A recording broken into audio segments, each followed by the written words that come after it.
السلام علیکم ورحمۃ اللہ وبرکاتہ۔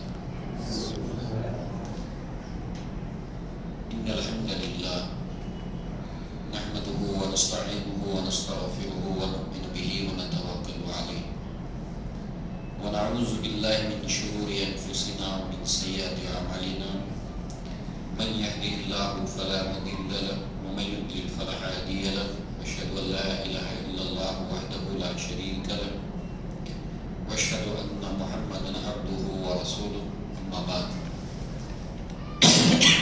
يا ايها الذين امنوا اتقوا الله حق تقاته ولا تموتن الا وانتم مسلمون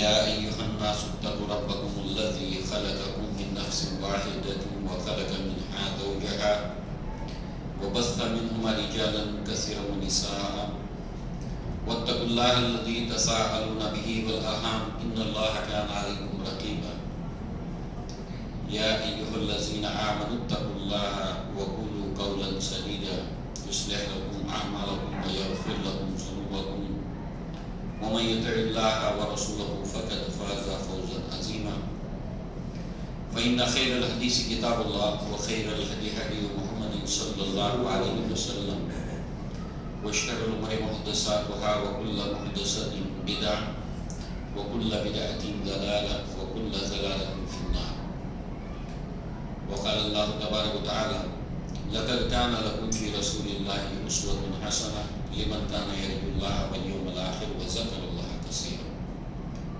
رب اشرح لي صدري ويسر لي أمري واحلل عقدة من لساني يفقهوا قولي اللهم ارنا الحق حقا وارزقنا اتباعه وارنا الباطل باطلا وارزقنا اجتنابه آمین یا رب العالمین۔ سلسلہ سیرت النبی صلی اللہ علیہ وسلم کے بیان میں اللہ کے نبی صلی اللہ علیہ وسلم اور صحابہ کرام کی زندگی میں آنے والی ابتلائیں و آزمائش،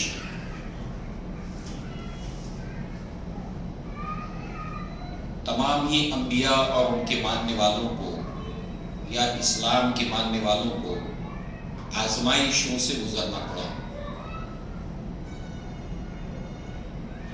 اور یہ آزمائش باعتبار انسان کے ایمان اور اسلام اللہ تعالیٰ یہ آزمائش ضرور لیتا ہے، یہ اللہ تعالیٰ کی مستقل سنت ہے۔ ابو سعید خدری رضی اللہ عنہ فرماتے ہیں کہ ای الناس اشد بلاء، اللہ کے نبی سے سوال پوچھا گیا کہ لوگوں میں سب سے شدید، سب سے زیادہ کون لوگ ہیں جو آزمائے جاتے ہیں، جن کا امتحان لیا جاتا ہے؟ اللہ کے نبی نے فرمایا الانبیاء ثم الامثل فالامثل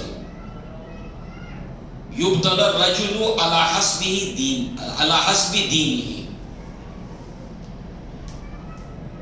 حتی یترکہ یمشی علی الارض وما علیہ خطیئہ۔ انبیاء کے بعد جو ہے وہ دیگر لوگوں میں ہر انسان اپنے اپنے اسلام، اپنے اپنے دین کے اعتبار سے آزمایا جاتا ہے، حتیٰ کہ اس آزمائش کے ذریعے سے وہ زمین پر اس طرح سے چلتا پھرتا ہے کہ اس کے اوپر ایک بھی گناہ باقی نہیں رہتا۔ یعنی اللہ تعالیٰ اہل ایمان کو جو امتحان اور آزمائشوں سے گزارتا ہے، اس کی بہت سی حکمتیں اور مصلحتیں ہیں، ان میں سے ایک مصلحت یہ بھی ہے جو اس حدیث میں بیان ہوئی کہ ان آزمائشوں کے ذریعے سے اس کی جو خطائیں، اس کے جو گناہ ہیں، اللہ تعالیٰ اس کو مٹا دیتا ہے۔ یہ ایک اس کی مصلحت ہے آزمائش سے گزارے جانے کی۔ اسی طریقے سے اللہ کے نبی صلی اللہ علیہ وسلم نے فرمایا کہ حفت الجنت بالمکارہ وحفت النار بالشہوات. مسلم شریف کی روایت ہے کہ جنت کو مکروہ چیزوں سے گھیرا گیا ہے. دنیا کے اندر انسان کو جنت کو پانے کے لیے دنیا میں ان چیزوں سے گزرنا پڑتا ہے جو دنیا کے اندر کراہیت والی ہے, ناپسندیدہ ہے. ان میں سے ایک آزمائش بھی ہے. اور جہنم کو خواہشات سے گھیرا گیا. دنیا کے اندر جتنے بھی کام انجوائمنٹ کے ہوں, عیش و آرام عشرت کے ہوں, اللہ تبارک و تعالیٰ کی نافرمانی کے ہوں, تو ظاہر سی بات ہے کہ اتنی بڑی تعداد میں لوگ نافرمانیاں کیوں کرتے ہیں؟ اس لیے کہ اس میں مزہ ہے. تو جہنم کو شہوات اور خواہشات سے گھیرا گیا ہے, اور اس گھیرے کو انسان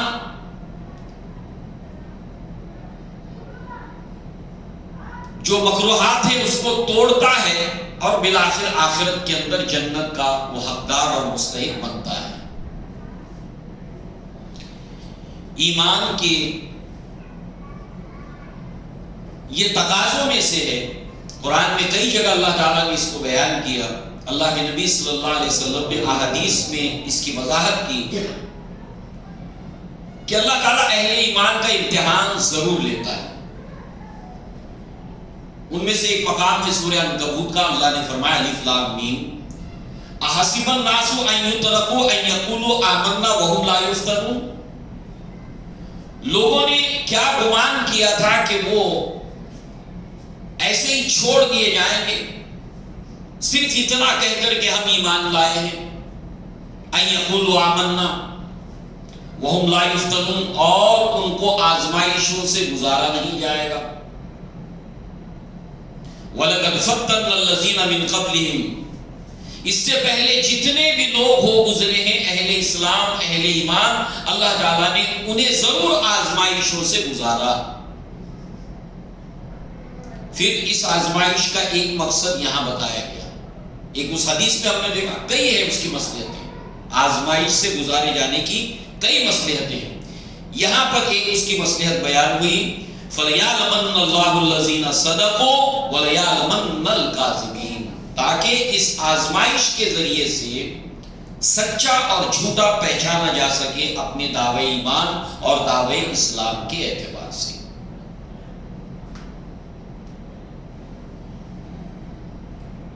تو یہاں پر صحابہ کرام بڑی شدید آزمائش سے گزارے گئے. بالخصوص سابقون الاولون, ابتدائی دور کے جو مسلمان تھے, اسلام لانے والے تھے, نو طرح کی جو ہے وہ مصیبتیں کفاران قریش کی جانب سے اہل اسلام کو جھیلنی پڑی. اس کی چند مثالیں ہم اپنے سامنے رکھیں, مگر اس آزمائش کے ساتھ صحابہ کرام کا طرز عمل کیا تھا, اللہ کے نبی کی ان کے لیے رہنمائی کیا تھی. اس لیے کہ ہم اللہ کے نبی کی سیرت کو, صحابہ کی زندگی کو اس لیے پڑھتے ہیں کہ ہمارے لیے ان کی زندگی اپنی زندگی کو گزارنے کے لیے ایک مشعل راہ ہے. ہر دور میں مسلمان آزمائش سے گزارے جائیں گے, امتحان سے گزارے جائیں گے. تو ایک مسلمان کا طرز عمل کیا ہونا چاہیے, اس کے لیے رہنمائی ملتی ہے اللہ کے نبی اور صحابہ کی زندگی میں. اب کچھ مثالیں ہیں. اس سے پہلے ہم نے یہ بات دیکھی تھی کہ مکہ کے اندر 3 طرح کے لوگ تھے. ایک وہ جو غلام لونڈیا, دوسرے حلیف جو باہر سے آ کر وہاں پر بسے تھے, مگر بسنے کا طریقہ یہ تھا کہ کسی نہ کسی قریش کے قبیلے سے اس کو ایگریمنٹ کرنا پڑتا تھا اور وہ ایگریمنٹ کر کے وہاں رہتا تھا, حلیف. اور تیسرے وہاں کے مقامی اصل باشندے, سن آف سوائلز, اصلی وہاں کے باشندے.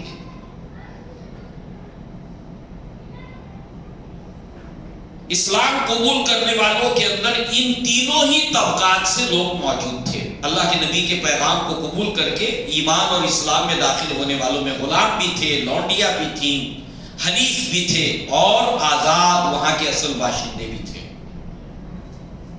اور ایک بہت بڑی تبدیلی تھی جو مکہ سے شروع ہو رہی تھی، جو کفار قریش کے لیے ناقابل برداشت تھی۔ ان کے اس سماج کے لیے، اس سوسائٹی کے لیے، ان کے منصبوں کے لیے، ان کو جو سماج میں عزت اور وقار حاصل تھا، ان سب کے لیے یہ گویا کہ دعوت ایک چیلنج بنی ہوئی تھی۔ اس لیے وہ اس کو ٹھنڈے پیٹوں برداشت کرنے والے ہرگز بھی نہیں تھے۔ تو ابتدا میں ہم نے دیکھا کہ انہوں نے اللہ کے نبی صلی اللہ علیہ وسلم کو ہدف بنایا، مذاق، حسین، مجنون، شاعر، ساحر کہہ کر ابو طالب کے اوپر دباؤ بھی ڈالا، مگر بات کچھ بنی نہیں۔ تو انہوں نے ان تینوں طبقات کو یکے بعد دیگرے جو ہے وہ ٹارچر کرنا شروع کیا، تکلیف دینی شروع کی، اور کھلے عام، دکھا کر، چھپا کر نہیں۔ اور یہ تکلیف دیے جانے کا مقصد دکھا کر یہ تھا کہ ہر اس انسان کو دہشت میں مبتلا کرنا جس کے دماغ میں، جس کے دل میں اسلام کو قبول کرنے کے بارے میں کوئی خیال پیدا ہو رہا ہے۔ ان میں سے ایک غلام خاتون ہے، صحابیہ لبینہ رضی اللہ عنہا۔ یہ بنو عدی یعنی عمر بن الخطاب کے قبیلے کی ایک لونڈی تھی۔ مردوں میں جیسے غلام ہوتے ہیں ایسے عورتوں میں۔ بنو عدی کے لوگ اسے زد و خوب کرتے، ٹارچر کرتے، اور ان ٹارچر کرنے والوں کے اندر عمر بن الخطاب بھی تھے جو ابھی ایمان نہیں لائے تھے رضی اللہ عنہ۔ وہ اتنا مارتے تھے لبینہ کو، اور اس کے بعد جو ہے وہ بیٹھ جاتے اور اس سے کہتے کہ یہ نہ سمجھنا کہ مجھے تم پر رحم آ گیا ہے، اس لیے کہ مارنے والا جب مارتا ہے تو ایک وقت آتا ہے کہ اس کو تھوڑا سا رحم آ جاتا ہے، تو اس کو کہتے کہ یہ نہ سمجھنا کہ مجھے تمہارے اوپر رحم آیا ہے، بلکہ میں تھوڑی دیر آرام کرنے کے لیے یہاں بیٹھا ہوں، اور اس کے بعد جب مجھے آرام ملے گا تو پھر تمہیں ماروں گا۔ اس پر جو ہے وہ لبینہ کہتی کہ اے عمر، اگر تم مسلمان نہیں ہوئے، تمہارے مقدر میں اگر اسلام نہیں ہے، تو اللہ تبارک و تعالیٰ تم سے ضرور انتقام لے گا۔ یہ صحابیاں ہیں، یعنی ایک مسلمان کو جان لینا چاہیے کہ کسی بھی دور میں، اس کے اپنے دور میں بھی جو لوگ بھی اسلام اور اہل ایمان کو تکلیف دیتے ہیں، ابھی ہم قرآن مجید کی آیت بھی دیکھیں گے، اللہ تبارک و تعالیٰ ان کو چھوڑے گا نہیں۔ اللہ تعالیٰ ضرور بضرور ان سے انتقام لے گا، کیونکہ انہیں تکلیف ہی اس لیے دی جا رہی ہے کہ وہ اللہ تبارک و تعالیٰ کے اوپر ایمان رکھتے ہیں، اس کو اپنا رب مانتے ہیں، اور اس کے علاوہ تمام باطل معبودوں کا وہ انکار کرتے ہیں، اس وجہ سے ان کو تکلیف دی جا رہی ہے۔ معاملہ یہاں پر اللہ کا ہے۔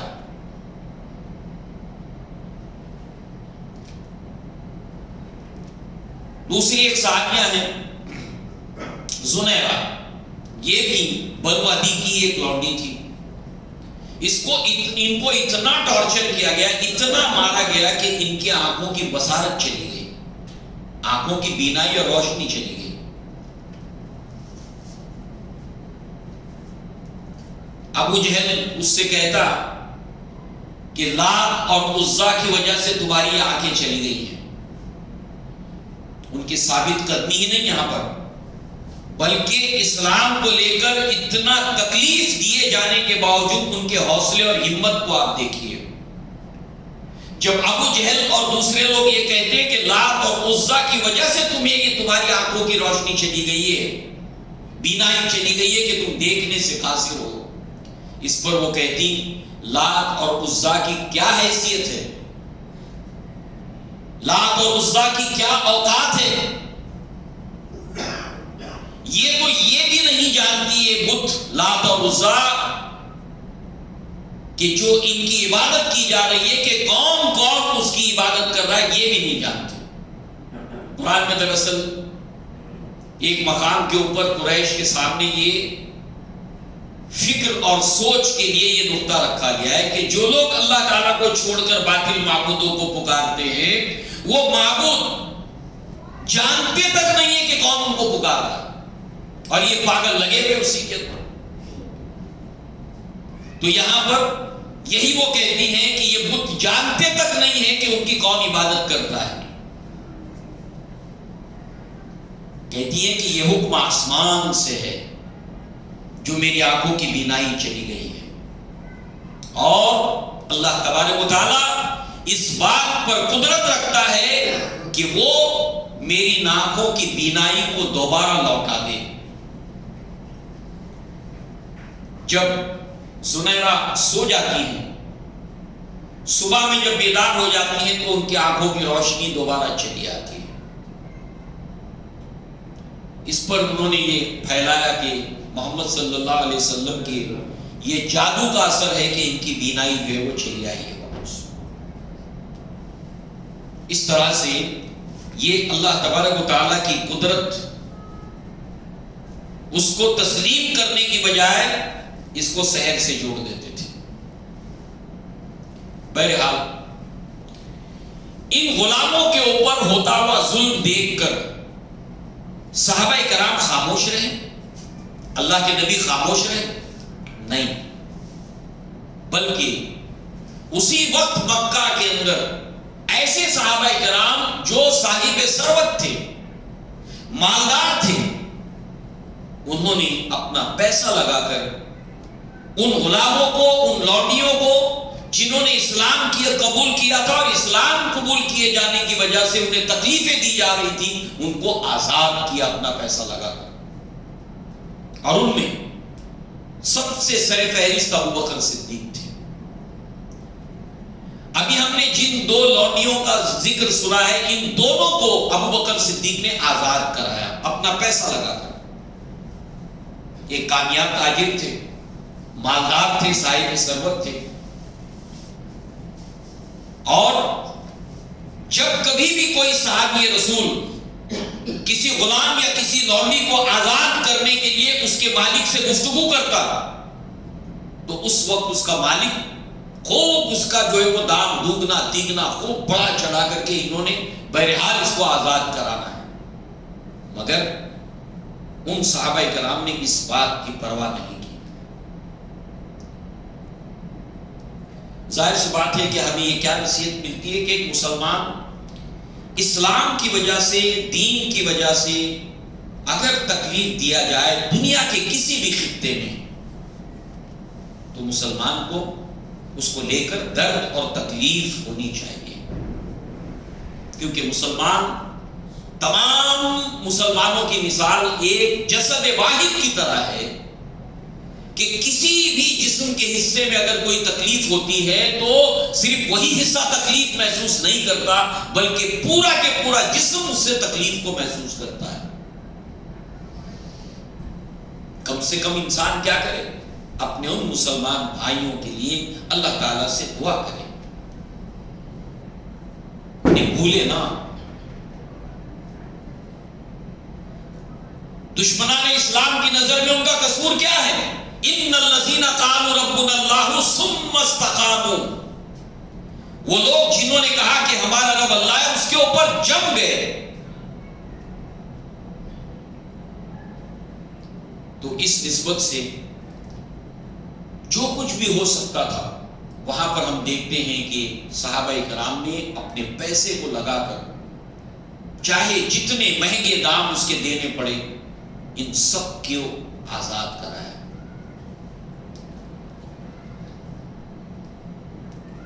صرف یہ دو نہیں بلکہ اور بھی کئی غلام اور لوڈیاں ہیں جن کو ابو بکر صدیق نے آزاد کرایا. بلال کے تعلق سے تو ہم جانتے ہی ہیں. نہدیہ اور ان کی بیٹی، یہ ماں بیٹی تھی، ان دونوں کو بھی ابو بکر صدیق نے آزاد کرایا. حمامہ ام بلال، بلال رضی اللہ عنہ کی والدہ، ان کو بھی آزاد کرایا. بلال کو بھی آزاد کرایا. عامر بن فہیرہ ان کو بھی آزاد کرایا. لمبی فہرست ہے. عثمان ابن عفان ہو، ابو بکر صدیق ہو، اللہ کے نبی صلی اللہ علیہ وسلم ہو، خدیجہ رضی اللہ عنہا ہو۔ خدیجہ رضی اللہ عنہا بھی مالدار خاتون تھی، آپ نے اللہ کے نبی کو اجازت دی کہ جس طرح چاہے آپ اس مال کو خرچ کریں، اور اللہ کے نبی نے ان پیسوں کے ذریعے سے غلاموں کو اور لونڈیوں کو جنہوں نے اسلام قبول کیا اور اس کی پاداش میں انہیں تکلیف دی جا رہی تھی ان کو آزاد کرایا۔ اب یہ تو ہو گیا غلاموں کا معاملہ۔ جو شرفا تھے، یعنی جو وہیں کے باشندے تھے، اصل سن آف سوائلز، اس کے اندر ایک لمبی فہرست ہے صحابہ کرام کی کہ شروعات میں تو ان کو تکلیف نہیں دی گئی، مگر ایک وقت کے بعد ان کو تکلیف دینی شروع کی۔ اس کے اندر جو ہے وہ خود ابو بکر صدیق ہے رضی اللہ عنہ، طلحہ ہے رضی اللہ عنہ، اور عشرہ مبشرہ میں سے ابو بکر صدیق بھی اور طلحہ بھی، دونوں بھی عشرہ مبشرہ کے اندر شامل ہیں۔ ان کا تعلق بھی ابو بکر صدیق کے قبیلے سے تھا، بنو تیم سے، اور ابو بکر صدیق کی دعوت ہی پر یہ اسلام بھی لائے تھے۔ عشرہ مبشرہ میں سے 6 صحابہ تھے، ان میں سے طلحہ بھی تھے جو ابو بکر صدیق کی دعوت کے اوپر ایمان لائے تھے۔ جب قریش کو یہ معلوم ہوا کہ طلحہ ایمان لائے ہیں تو خود بنو تیم کے لوگوں نے، انہی کے قبیلے کے لوگوں نے ابو بکر صدیق اور طلحہ کو دونوں کو اکٹھے جو ہے وہ رسی سے دن بھر باندھے رکھے دھوپ کے اندر۔ لہذا اسی بنیاد کے اوپر ان دونوں صحابہ کرام کا ایک لقب ہے قرینین، دو ساتھی۔ قرین ساتھی کو کہتے ہیں، قرینین تسنیہ یعنی دو ساتھی، ابو بکر صدیق رضی اللہ عنہ اور طلحہ رضی اللہ عنہ۔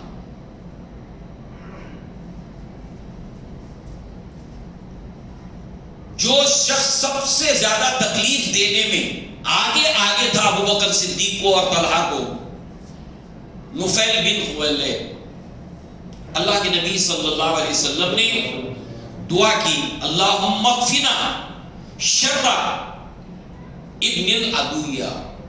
یہ وہی شخص ہے جو ابو بکر صدیق کو، طلحہ کو اور دیگر صحابہ کو تکلیف دیتا تھا۔ تو اللہ کے نبی صلی اللہ علیہ وسلم نے یہ دعا مانگی کہ اللہ تعالیٰ اس شخص سے، اس کے شر سے تو جس طرح چاہے ہمارے لیے کافی ہو جائے۔ ابھی ہم نے کیا دیکھا؟ دعا، اللہ کے نبی صلی اللہ علیہ وسلم کی، صحابہ کرام کی سنت، اپنے کسی بھی دنیا کے خطے میں مسلمان بھائی کو تکلیف میں دیکھنا، اس کے لیے دعا کرنا، اپنی دنیا میں مگن نہیں رہنا، اپنے انجوائمنٹ میں نہیں رہنا، اپنی دعاؤں میں ان کو ضرور یاد رکھنا، اور اس کے آگے اللہ تعالیٰ جو کچھ ہمیں توفیق دے، جیسے صحابہ کرام نے کیا۔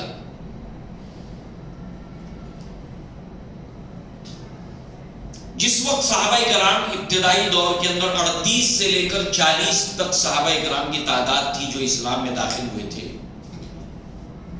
ابو بکر صدیق رضی اللہ عنہ نے اللہ کے نبی صلی اللہ علیہ وسلم سے کہا کہ اللہ کے نبی اب کھل کر دعوت دی جائے۔ ابھی اللہ تعالیٰ نے اعلانیہ دعوت کا حکم نہیں دیا تھا، اس سے پہلے ابو بکر نے کہا کہ اللہ کے نبی اب کھل کر ہم دعوت دیں گے، جو ہوگا سو ہوگا، ہر شے بعد آباد، کیونکہ اسلام ایک امانت ہے، یہ پیغام ہر انسان تک پہنچنا چاہیے۔ یہ احساس، یہ شوق، یہ جذبہ ابو بکر صدیق کا آپ دیکھیے کہ ہمارے ساتھ جو ہوتا ہے سو ہو، مگر اب اس دعوت کو، اس پیغام کو عام جو ہے وہ اس کو پہنچایا جائے، پھیلایا جائے۔ اللہ کے نبی نے فرمایا ابو بکر صدیق سے، یا ابو بکر انا قلیل، کہ ہم لوگ ابھی تعداد میں کم ہیں۔ یہ حکمت بھی ہے، ایک طرف جذبہ ہے، ایک طرف حکمت بھی ہے کہ بھی ہم لوگ قلیل ہیں تعداد میں، تھوڑی قوت ہو جائے، طاقت ہو جائے۔ بہرحال اللہ تبارک و تعالیٰ نے اس کے بعد جو ہے وہ اعلانیہ دعوت کا اللہ کے نبی صلی اللہ علیہ وسلم کو حکم بھی دیا۔ تو جہاں پر اب انہوں نے شرفاء کو، وہاں کے اصل باشندوں کو تکلیف دینی شروع کی، اس میں اللہ کے نبی صلی اللہ علیہ وسلم کو بھی نہیں چھوڑا۔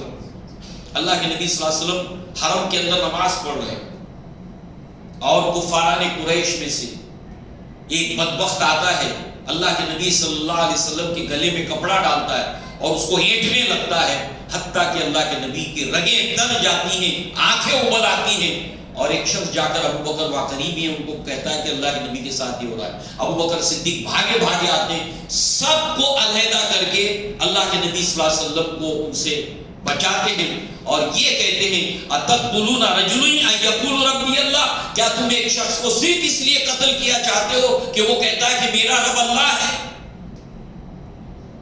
یہی بات جو ہے وہ اس مرد مومن نے فرعون کے دربار میں کہی تھی۔ جس وقت فرعون نے کہا کہ چھوڑو کہ میں موسیٰ کو قتل کر دوں، اس وقت وہ شخص جو اپنے ایمان کو چھپائے ہوئے وہ ایمان کو اپنے ظاہر کرتا ہے اور کہتا ہے کہ کیا تم ایک شخص کو صرف اس لیے قتل کرنا چاہتے ہو؟ وہ کہتا ہے کہ میرا رب اللہ ہے۔ اس واقعے کو لے کر علی بن ابی طالب رضی اللہ عنہ ابو بکر کی شان اور فضیلت میں اسی سے تقابل کرتے ہوئے کہا کرتے تھے، بالخصوص جب آپ کا انتقال ہوا۔ ابن عباس رضی اللہ عنہما کہتے ہیں کہ سب ابو بکر صدیق کے آخری رسومات کا تیاری چل رہی تھی، پیچھے سے میرے کاندھے پر کسی نے ہاتھ رکھا اور میں نے پلٹ کر دیکھا تو علی بن ابی طالب تھے رضی اللہ عنہ۔ علی بن ابی طالب اس وقت ہر ایک سے بازاروں میں یہاں وہاں لوگوں سے پوچھتے تھے، لوگوں بتاؤ سب سے بڑا بہادر کون؟ وہ مرد مومن جو فرعون کے دربار میں تھا یا ابو بکر صدیق رضی اللہ عنہ؟ اور پھر خود ہی جواب دیتے کہ ابو بکر صدیق رضی اللہ عنہ اس سے زیادہ بہادر تھے کہ وہ اپنے ایمان کو چھپائے ہوئے تھا اور ابو بکر صدیق اپنے ایمان کو اعلان کرتے ہوئے گھومتے تھے۔ جملہ وہی ہے، اتقتلون رجلا ان یقول ربی اللہ، کیا تم ایک شخص کو صرف اس لیے قتل کیا چاہتے ہو کہ وہ کہتا ہے کہ میرا رب اللہ ہے؟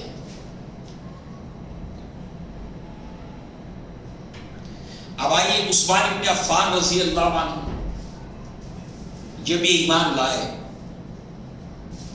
تو اس وقت بنو امیہ کے اندر اسلام اور ایمان لانے والے یہ سب سے پہلے شخص تھے۔ بنو امیہ بہت بڑا قبیلہ اور طاقتور قبیلہ تھا۔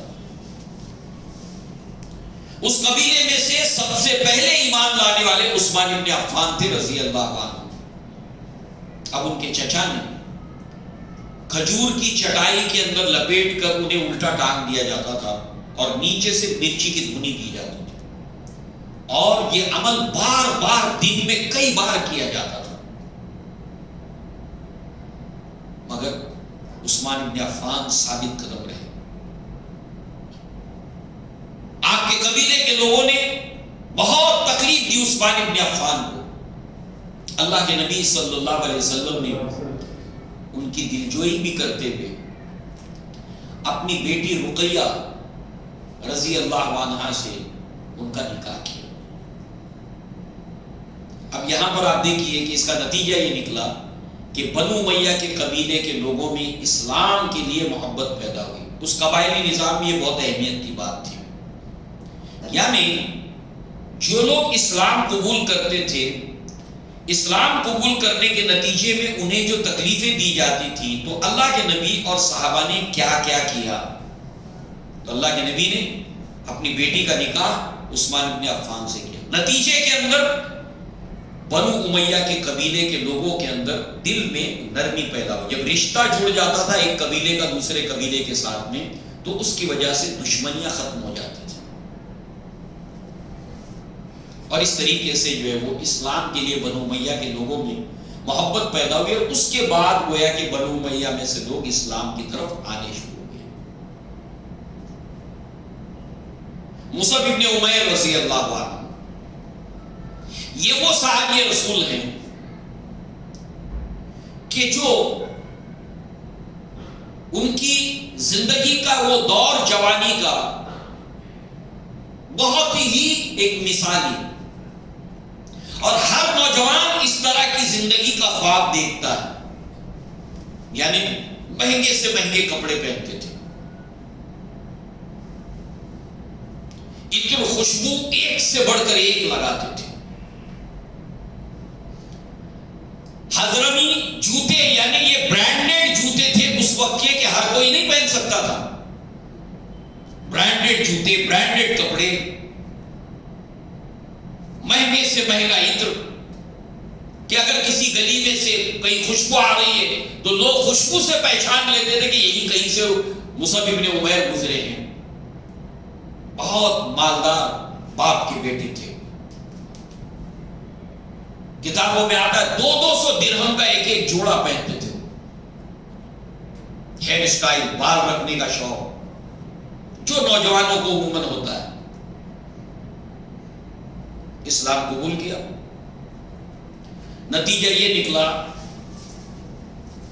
خاص ان کی والدہ ان کے لیے ناشتے سے لے کر ہر کھانے کا خاص اہتمام کرتی تھی. ایک سے بڑھ کر ایک ڈش کھانے والے، کھانا پینا ان کا بند کر دیا گیا. ظاہر سی بات ہے کہ ایسا انسان جو ناز و نام میں پلا ہو، اچانک ایسی آنے والی تکلیف کو جھیل نہیں سکتا. کھانا پینا بند کر دیا قبیلے کے لوگوں. دیکھا بار بار کہ یہ واپس لوٹ آئیں گے، نہیں لوٹے. تو چچا نے کہا کہ یہ تم نے جو لباس پہن رکھا ہے یہ تمہارے اسی مشرک والد کی کمائی کا ہے، اس کو اتار دو. ان کا لباس اتارا گیا، گھر سے نکالا گیا، جائیداد سے بے دخل کر دیا گیا. جانتے اس کے بعد عثمان ابن عفان کا ہے مصعب ابن عمیر کا لباس کیا ہے؟ نصف پنڈلی تک ایک کمبل ٹاٹ اور ببول کے کانٹے لگے ہیں اور آستین چمڑے کا. اللہ کے نبی صلی اللہ علیہ وسلم جب کبھی مصعب ابن عمیر کو دیکھتے تھے آپ کی آنکھوں سے آنسو آتے تھے. کہتے تھے یہی وہ مصعب ہے کہ یہ دنیا اس کے اندر رہنے والوں کے اندر کتنی تبدیلیاں پیدا کرتی ہیں، کتنی تبدیلیاں پیدا ہوتی ہیں اس کے اندر. مصعب کبھی 200 درہم کا جوڑا پہننے والا نوجوان، حضرمی جوتے پہننے والا، معطر ہو کر گھر سے نکلنے والا، آج اسلام کی خاطر اس کا یہ لباس ہے، یہ قربانی. اور جب انہوں نے شہادت پائی ہے غزوہ احد کے اندر، تو صحابہ کرام نے اللہ کے نبی صلی اللہ علیہ وسلم کو آ کر بتایا کہ مصعب کے اتنا کم لباس ہے کہ شہید کا جو کفن ہوتا ہے وہی اس کا لباس ہے جس کے اندر اس نے شہادت پائی ہے. کہ ہم جو ہے وہ مصعب ابن عمیر کے چہرے کو اگر ان کے کپڑے کو ڈھانک دیتے ہیں ان کے لباس سے تو ان کے پاؤں کھل جاتے ہیں، پاؤں کی طرف کپڑے کو کھینچتے ہیں تو سر کھل جاتا ہے. کیا کریں؟ اللہ کے نبی صلی اللہ علیہ وسلم نے فرمایا کہ ان کے چہرے کو ڈھانک دو کپڑے سے اور ان کے پاؤں ہیں اس کو گھاس سے ڈھک دو. یہ ہے آخری لباس 200 درہم کا لباس پہننے والے مصعب ابن عمیر کا. اسلام قبول کرنے کے بعد انہوں نے کیا کیا؟ بیٹھے رہے. صحابہ کی زندگی ہمارے لیے مشعل راہ ہے، بیٹھے نہیں رہے، بلکہ یہی مصعب ابن عمیر ہیں کہ جب یثرب یعنی مدینہ کے لوگ اسلام میں داخل ہوئے تو انہوں نے اللہ کے نبی صلی اللہ علیہ وسلم سے التماس کیا کہ اللہ کے نبی کوئی اسلام سکھانے والا، کوئی دین سکھانے والا، کوئی قرآن کو پڑھانے والا ہمارے یہاں پر آپ بھیج دیں. مدینہ کی طرف لوگوں کو اسلام کی تعلیم دینے کے لیے جانے والوں کے اندر سب سے پہلے صحابی رسول ہے مصعب ابن عمیر رضی اللہ عنہ. اس کی تفصیل ہم آگے دیکھیں گے. اور انہوں نے 1 سال ایسی محنت کی ہے مدینہ کے اندر کہ 70 سے زائد لوگ ریکارڈ کے اوپر ہے جو اسلام میں داخل ہوئے. ودی نہیں ہے کتنی اسلام کو لے کر تڑپ تھی. لوگ اسلام میں داخل ہوں، لوگ اسلام کے ذریعے سے اپنی اصلاح کریں، لوگ دین کے ذریعے سے اپنے آپ کو دیندار بنائیں، ان تک بات کو پہنچانا. کتنی فکر تھی ان کو. بیٹھے نہیں رہے، اپنی عبادتوں میں اور نمازوں میں نہیں لگے رہے. اتنے آزمائش کے دور کے اندر آزمائشیں بھی جاری ہیں اور اس کے ساتھ ساتھ اسلام کا پیغام پہنچانے کا عمل بھی جاری ہے اور ساتھ. لہذا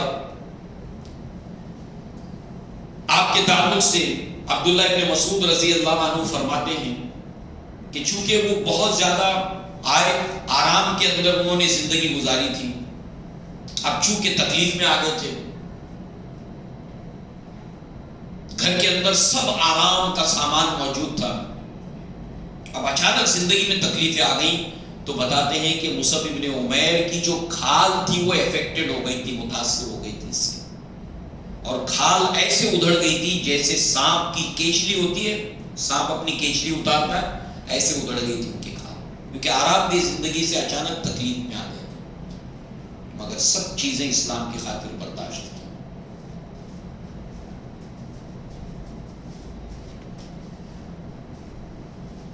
خباب بن عبد رضی اللہ عنہ پیشے سے یہ لوہاری کا کام کرتے تھے، لہذا ان کی جو مالکہ تھی ام انمار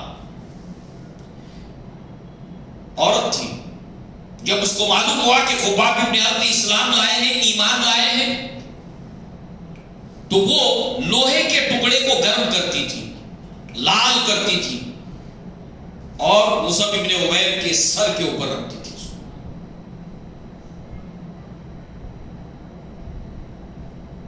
خباب ابن عبد کے سر کے اوپر اس کو رکھتی تھی۔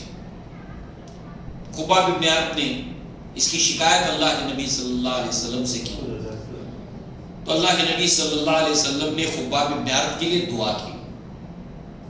مسلمان جب آزمائش سے گزرتا ہے تو اللہ کے نبی اور صحابہ ہمیں کیا رہنمائی دیتے ہیں؟ دعا۔ اللہ کے نبی نے دعا کی، اللہم انصر خبابا، اے اللہ خباب کی نصرت فرما، اس کی مدد فرما۔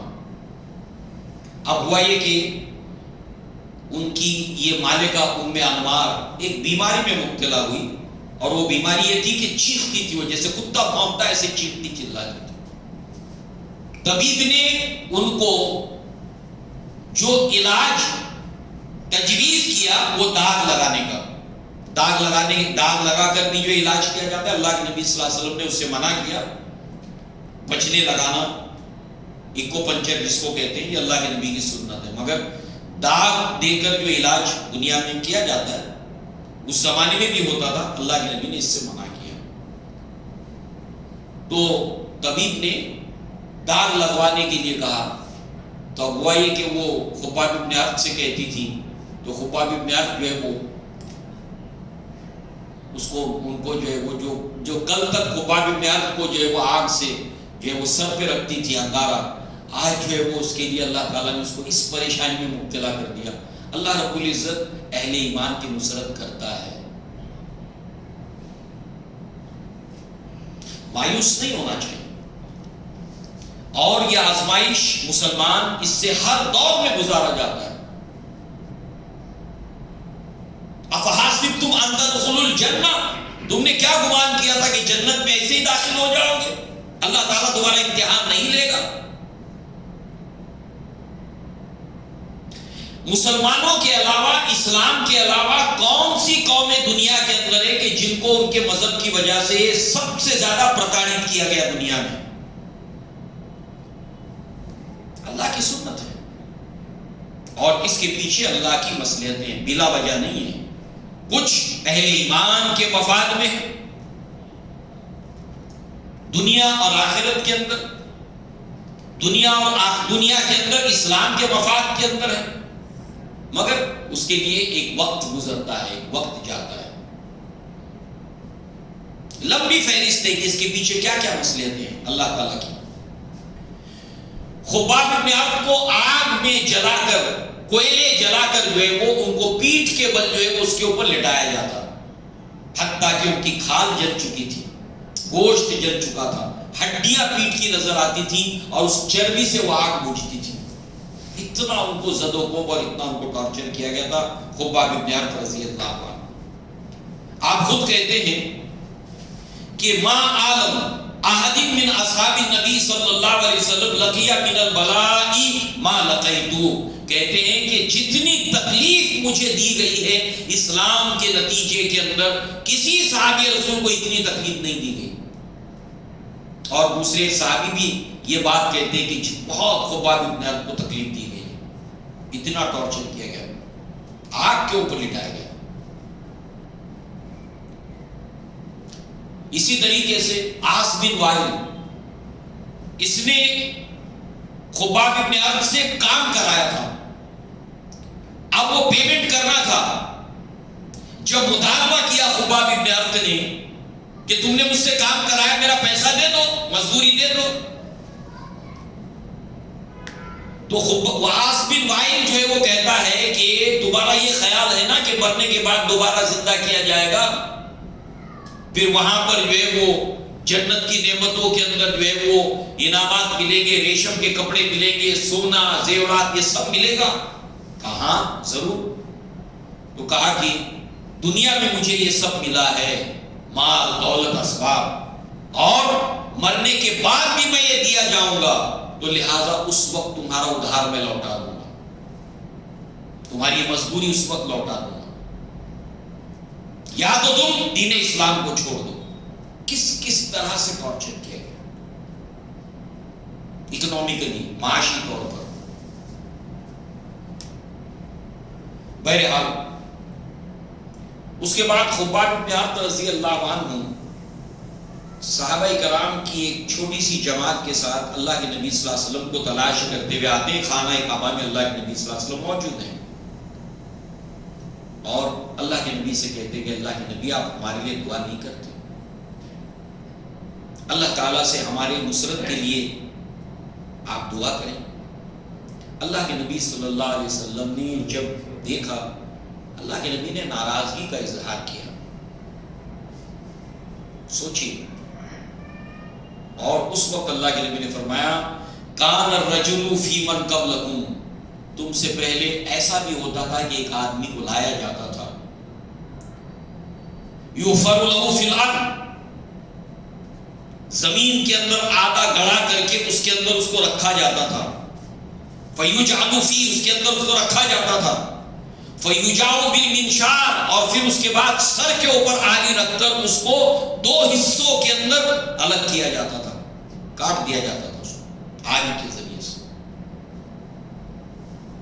وما یصدہ ذلک عن دینہ، مگر وہ اپنے دین سے نہیں پھرے۔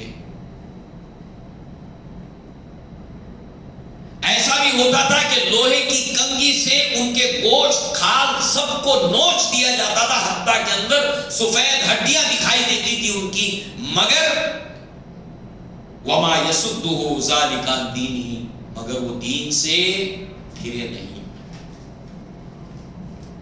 واللہ، اللہ کی قسم، ابھی آزمائشیں چل رہی ہیں، ماضی کی مثال اللہ کے نبی نے دی، اب اللہ کے نبی ایک مستقبل کی تصویر دکھا رہے ہیں صحابہ کرام کو جو وہاں موجود ہیں۔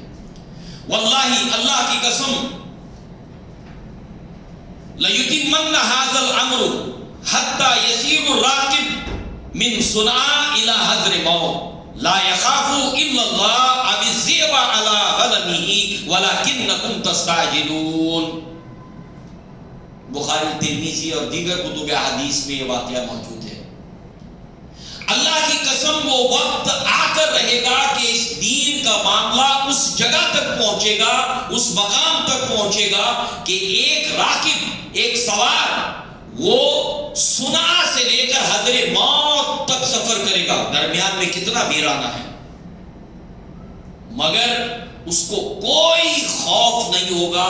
ایسا اسلام لانے والے کے لیے امن و امان ہوگا، ایک وقت ایسا آئے گا، سوائے اس بھیڑیے کے، اللہ تعالیٰ کے سوا اس کو کوئی خوف نہیں ہوگا، اور اس بھیڑیے کے کہ جو اس کی ریوڑ کو، اس کی بکری کو اٹھا لے جائے۔ اب وہ تو درندہ ہے، مگر انسانوں کے سماج میں ایسا امن و امان آئے گا۔ اور آج بھی جو ہم اسلام کا معاملہ دیکھتے ہیں دنیا کے اندر، قرب قیامت سے پہلے کی نشانیوں میں سے کہ ایسا ہی امن و امان پھر دوبارہ دنیا کے اندر آئے گا، اس سے پہلے قیامت آنے والی نہیں ہے۔ اور اس وقت جو دنیا کے اندر مسلمان آزمائش سے گزارے جا رہے ہیں، اور شدید ہوگی آزمائش، مگر وہ وقت آئے گا۔ جیسے اللہ کے نبی صلی اللہ علیہ وسلم نے یہاں پر یہ خوشخبری دی ہے، ایسے اللہ کے نبی نے مسلمانوں کے اس دور کا بھی ذکر کیا ہے کہ اس زمانے میں اسلام کے اوپر اور ایمان کے اوپر رہنا ایسے ہو جائے گا جیسے آگ کے اوپر، ہاتھ کے اوپر انگارہ لینا۔ مگر پھر ایک قیامت سے پہلے ایک دنیا دکھائی اللہ کے نبی نے جو اس دنیا کے اوپر امن و امان کا حال آ کر رہے گا، جیسے اللہ کے نبی نے یہاں پر پیشن گوئی کی. کوئی خوف نہیں ہوگا اس کو، کوئی ڈر نہیں ہوگا اس کو. ایسا وقت آئے گا. آج جو حالات ہیں سو ہے، ایک سچائی ہے، مگر ایسے بھی حالات آنے والے وہ بھی ایک سچائی ہے. اب ایک لمبی فہرست ہے صحابہ کرام کی جن کو تکلیفیں دی جا رہی تھی.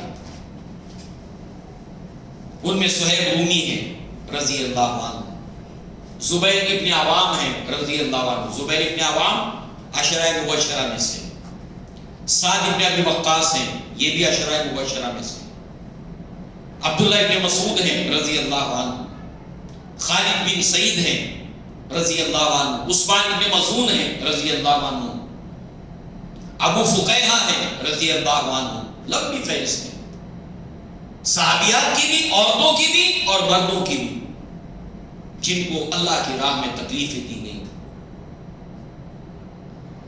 اللہ تعالیٰ نے یہاں پر یہ سلسلہ جاری ہے.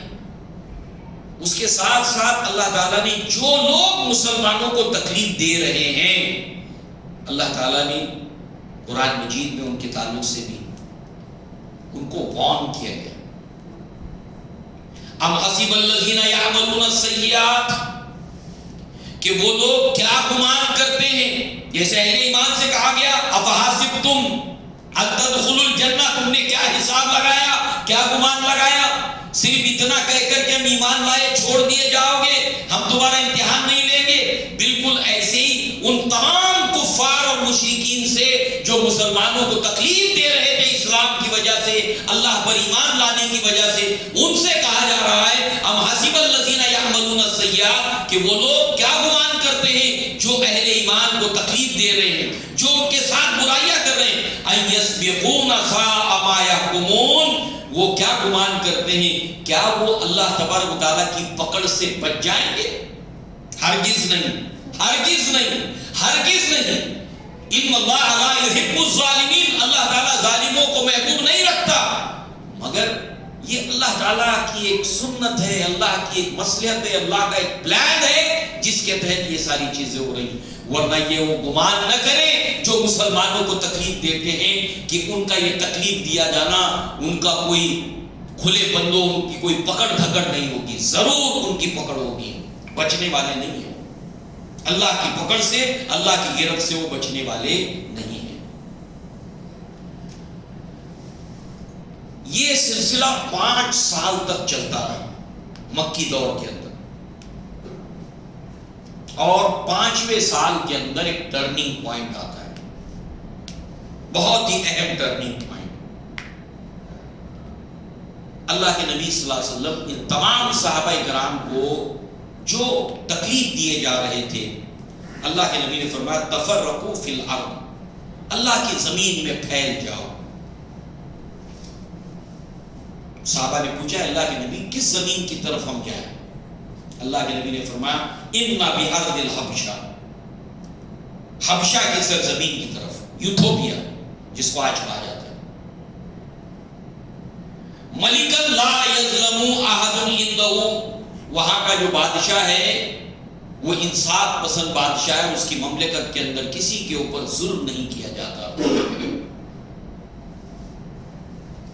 فَالْحَقُوا بِبِلَادِهِ، جاؤ تم زمین میں جاؤ، حَتَّى يَجْعَلَ اللَّهُ لَكُمْ فَرْجًا وَمَخْرَجًا مِمَّا أَنْتُمْ فِيهِ. تو اللہ تعالیٰ امید ہے کہ تمہاری اس تکلیف کی زندگی میں سے تمہارے لیے کوئی راستہ نکالے جس میں سے تم آج گزر رہے ہو. اللہ تعالیٰ تمہارے لیے کوئی بہتر راستہ، کوئی بہتر صورت اللہ تعالیٰ نکالے.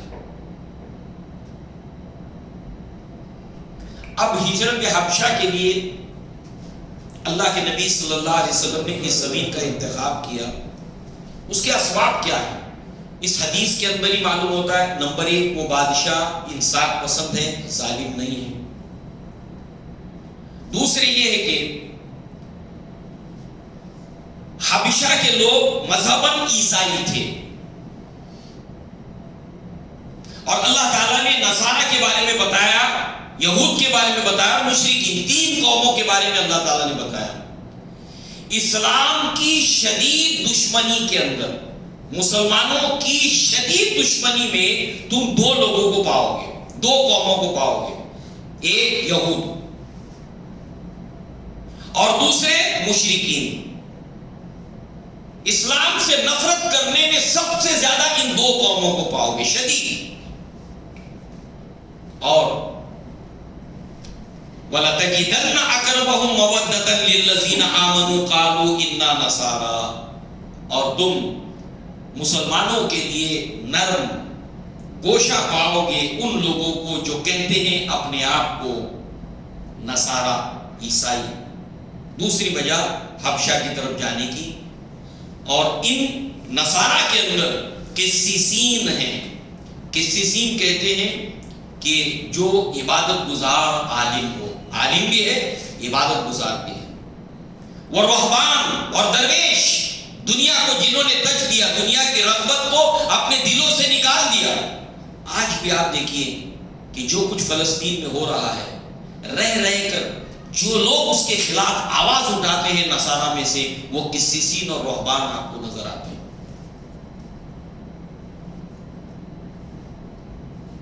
بڑے پیمانے پر آوازیں اٹھاتے ہیں۔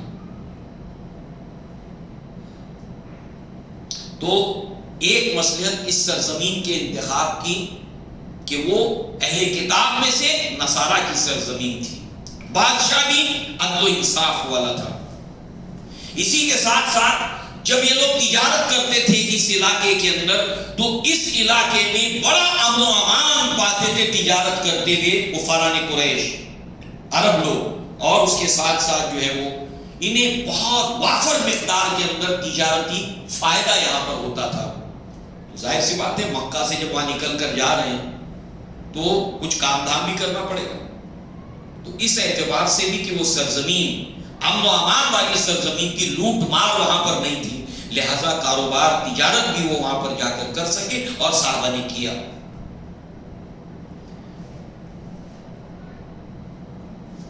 اس طرح سے جو ہے وہ صحابہ کرام حبشہ کی طرف جانا شروع ہوئے، اور مکہ سے نکل کر قریب 100 کلومیٹر جنوب مغرب کے اندر، مکہ سے نکل کر ساؤتھ ویسٹ کی طرف 100 کلومیٹر کے فاصلے کے اوپر جو پورٹ تھا، بندرگاہ تھی شعیبہ، ایک تو جدہ کی بندرگاہ تھی اور ایک شعیبہ، اس بندرگاہ کے اوپر صحابہ کرام پہنچ کر یہاں پر جہاز اور کشتیوں کے ذریعے سے ایتھوپیا کی طرف یا حبشہ کی طرف جانے لگے، قافلوں کی صورت کے اندر، یہ کہ بات دی گئی۔ اور اس طرح سے جو ہے وہ جہاں پر اترے ہیں وہ ایریٹیریا کی بندرگاہ مسو، اس بندرگاہ پر اترتے تھے، اور یہاں سے اتر کر اکسوم ان کی آخری منزل تھی، جو قریب 250 کلومیٹر تھی بندرگاہ پر اترنے کے بعد۔ اور یہاں پر پھر جو ہے وہ صحابہ کرام اچھی خاصی تعداد میں آ کر جو ہے وہ انہوں نے ہجرت کر کے یہاں پر پناہ لی، اور یہاں پر آنے کے بعد مکہ کے اندر ایک گویا کہ بہت بڑی ہلچل پیدا ہوئی۔ وہ کیا ہے؟ اب تم جتنا بھی تکلیف دو گے اسلام مسلمانوں کو، ان کے لیے ایک دروازہ کھل چکا ہے۔ ادھر تم نے پریشر دیا، ادھر وہ چلے، ادھر پریشر دیا، ادھر وہ چلے۔ نتیجہ کیا نکلے گا کہ سارا مکہ کا جو ینگسٹر ہے، ایسٹ ہے، وہ اگر نکل کر جائے گا تو پھر اس کو سنبھالے گا کون؟ پھر ہر خاندان پریشان۔ کوئی بھی خاندان اس بات کو پسند نہیں کرے گا کہ ٹھیک ہے اس کے خاندان کا فرد ہے، اسلام لایا ہے، مگر اس کو ٹارچر کریں گے، چھوڑ کر چلا جائے گا۔ تو اب جو ہے وہ انہوں نے یہ تکلیف دینے کے سلسلے کو روک دیا، ٹرننگ پوائنٹ۔ ہاں، مگر ان سارے معاملات کی جڑ کہاں ہے؟ تو ان کی نگاہ مرتکز ہو گئی محمد صلی اللہ علیہ وسلم، ان کی وجہ سے ہوگا ایسا۔ اور پھر انہوں نے پھر شدت کے ساتھ اللہ کے نبی صلی اللہ علیہ وسلم کو نشانہ بنایا. اور اسی دور کا وہ واقعہ ہے جو اپنے ابو بکر صدیق رضی اللہ عنہ بچانے کے لیے آئے تھے. اسی دور کا واقعہ ہے جب اللہ کے نبی کے اوپر بیک ٹو بیک کئی حملے بھی کیے گئے اور آپ کے قتل کے منصوبے بھی بنائے گئے اسی دور کے اندر. یہاں پر پریشر نہیں لے سکتے, اب یہیں پر کچھ کیا جائے. اور اسی دور کے اندر انہوں نے ابو طالب کے پاس کئی مرتبہ پیشکش کی کہ آپ اپنے بھتیجے محمد صلی اللہ علیہ وسلم کو روکو یا آپ ہمارے ہینڈ اوور کر دو, ہمارے حوالے کر دو. اسی دور کا واقعہ ہے جب ولید ابن مغیرہ نے اپنے بیٹے عمارہ بن ولید کو ہینڈ اوور کر دیا قریش کے سرداروں کے کہ لے جاؤ میرے اس بیٹے کو اور ابو طالب کو دے دو اور عوض کے اندر محمد صلی اللہ علیہ وسلم کو لے لو. یہ لوگ عمارہ بن ولید کو لے کر گئے ہیں اور ابو طالب سے کہا کہ آج سے تمہارا بیٹا, سارے حقوق جو ایک باپ کو بیٹے کی طرف سے حاصل ہوتے وہ سب تمہارے, اس کے بیٹے ولید ابن مغیرہ کے, اس کے والد ولید ابن مغیرہ کے نہیں ہوں گے. بدلے کے اندر محمد صلی اللہ علیہ وسلم کو ہمارے حوالے کر دو. ابو طالب نے کہا یہ تو بہت گھاٹے کا سودا ہے, بہت نقصان کا سودا ہے. تم چاہتے ہو کہ تمہارے بیٹے کو میں پرورش کروں, پالوں, پوسوں, اس کو میرے پاس کو بڑے آرام سے رہے, اور تم میرے بھتیجے کو لے جا کر قتل کر دو, یہ تو بڑے نقصان کا سودا ہے. یہی وہ دور تھا. اسی کے ساتھ ساتھ ایک اور اہم بات, اللہ کے نبی صلی اللہ علیہ وسلم نے ایک دعا مانگی, اللہم اعز الاسلام بعبدی حاضر رجلین الیک بابی جہل اور بعمر ابن الخطاب رضی اللہ عنہ. اے اللہ تعالیٰ ان دونوں شخصوں میں سے جس کو تو پسند کرتا ہے, محبوب رکھتا ہے, اسلام کو قوت اور طاقت عطا فرما, ابو جہل یا عمر ابن الخطاب. 5واں سال ہے اور اللہ کے نبی صلی اللہ علیہ وسلم کی دعا ہے کہ 6ویں سال کے اندر عمر بن الخطاب اسلام لائیں, جس کی تفصیلات ہمارے سامنے انشاءاللہ ہے. اللہ تبارک تعالیٰ سے دعا ہے کہ اللہ تعالیٰ ہمیں اپنے پیارے حبیب محمد رسول اللہ صلی اللہ علیہ وسلم کی سیرت کو پڑھنے, سمجھنے, سننے کی توفیق عطا فرمائے اور اس کے مطابق عمل کرنے کی توفیق عطا فرمائے. اقول قولی ھذا واستغفر اللہ لی ولکم ولسائر المسلمین والمسلمات وآخر دعوانا ان الحمد للہ رب العالمین. السلام علیکم ورحمۃ اللہ.